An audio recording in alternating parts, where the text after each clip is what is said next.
For those traveling with groups of children, the National Park Service requires that there be one chaperone with every 10 children, and that the group remain together at all times.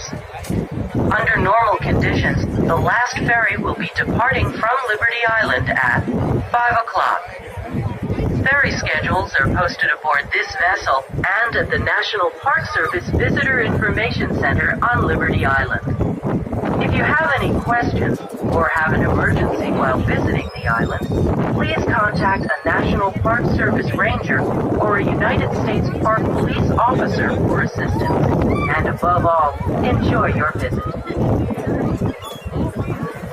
There are pools and rocks, places where fish swim and birds fly, where mountains spread up, and trees and grass grow all around.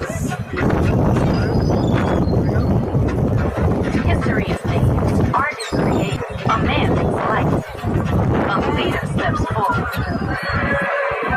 People get together, they help each other out. It belongs to everyone. It can be a place, a feeling, a state of mind. So get up, get out there, and find your park.